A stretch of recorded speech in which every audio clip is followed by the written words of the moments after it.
안녕하세요. 솔로몬 왕의 성전 봉헌사에 대한 기록입니다. 오늘 본문은 열왕기상 8장 12절에서 21절입니다. 12절. 그러자 솔로몬이 말했습니다.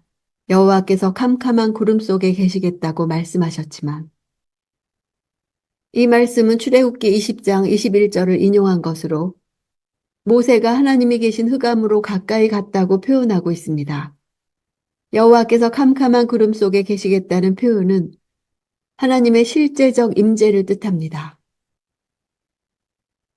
하나님께서는 이스라엘 백성들 앞에 나타나실 때 자신의 모습을 사람들이 보지 못하도록 흑암 속의 모습을 가리고 나타나셨습니다. 사람이 하나님을 직접 보면 그분의 찬란한 영광을 감당치 못하여 죽게 되므로 하나님께서 이스라엘을 위해 몸소 흑암 가운데 임하셨음을 뜻합니다. 인간의 한계를 초월해 계시는 하나님의 지존하심을 시인하는 표현입니다.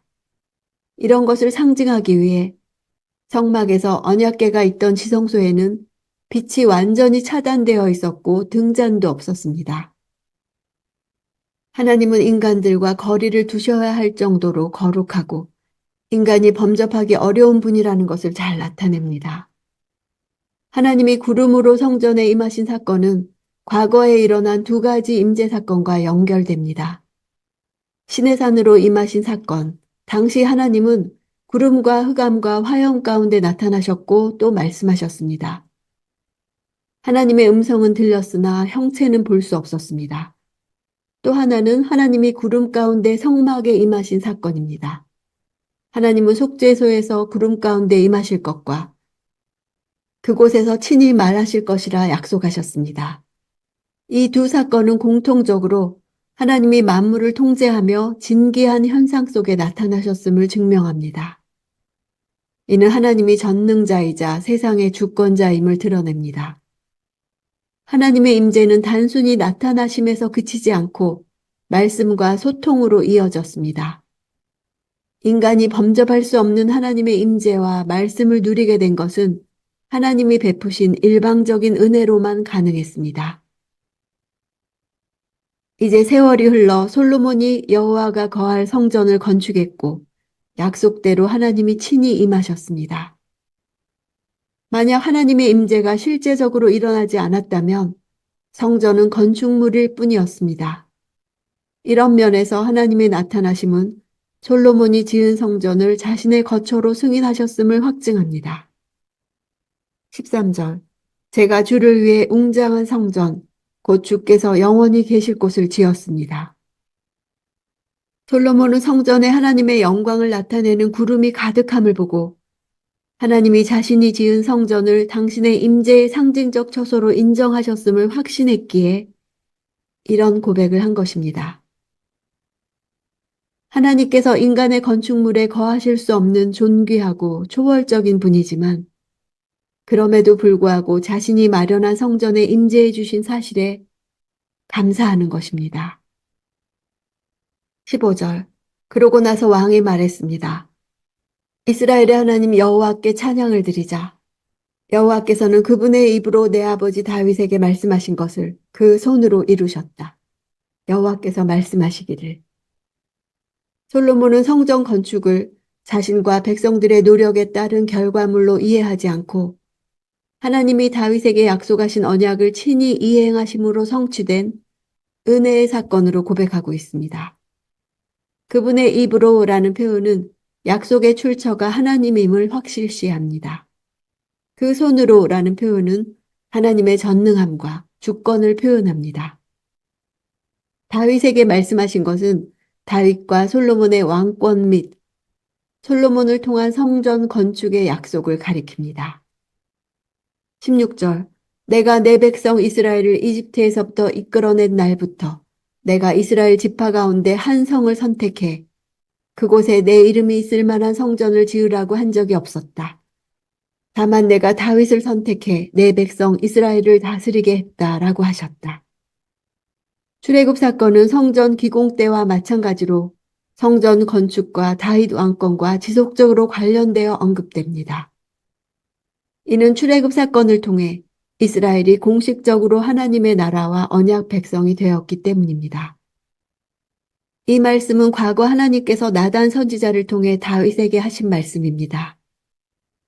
출애굽 후 하나님은 그의 이름을 둘 성전을 짓기 위해 어떤 지파나 개인을 선택한 적이 없었기 때문에 유다 지파와 이새의 집안을 택하고 그 중에서 다윗을 택하신 것은 엄청난 사건이었습니다.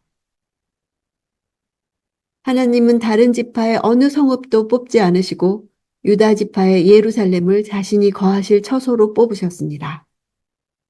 이는 하나님의 거하실 처소가 사람의 결정에 의해서가 아니라 하나님 자신의 결정에 따른 것임을 나타냅니다.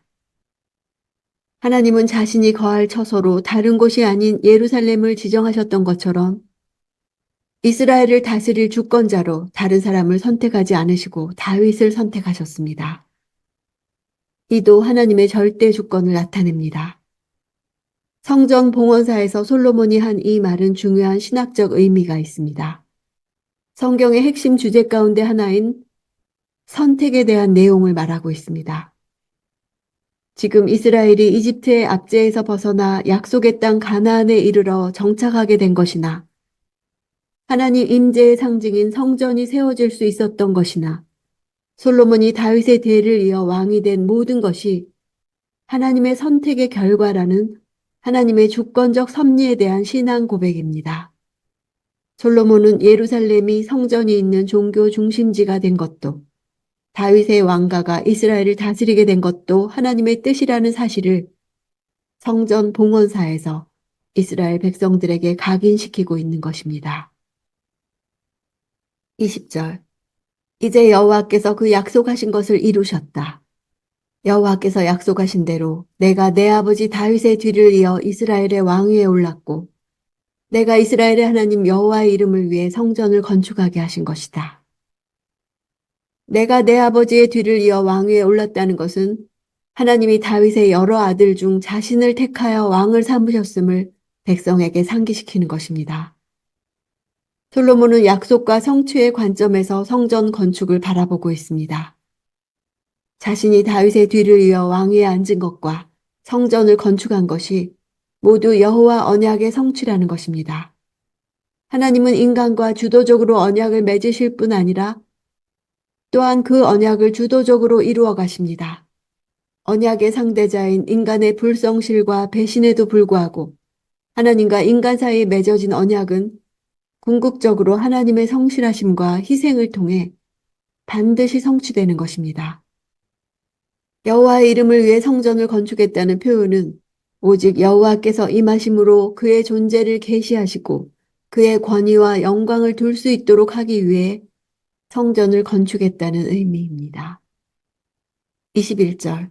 내가 또 여호와께서 우리 조상들을 이집트 땅에서 인도해 내실 때 그들과 맺으신 언약이 담긴 궤를 놓아둘 곳을 성전 안에 마련했다. 언약궤는 하나님이 이스라엘과 맺은 언약과 밀접하게 연결됩니다. 궤 안에 있는 언약의 증거인 두 돌판은 하나님이 이스라엘 조상들과 시내산에서 맺은 언약이 현 이스라엘 백성에게도 유효함을 나타냅니다. 언약궤가 솔로몬이 마련한 처소에 안치되어 결과적으로 과거의 성막과 현재의 성전이 물리적으로 상징적으로 연합되었습니다. 성막의 다른 기물들은 성전을 지을 때 모두 새롭게 제작되었지만 언약궤만 처음 그대로 보존되었고 성전에 옮겨졌기 때문입니다. 따라서 성전은 성막에서 완전히 독립된 하나님의 거처가 아니라 성막을 대체한 연속적인 거처입니다.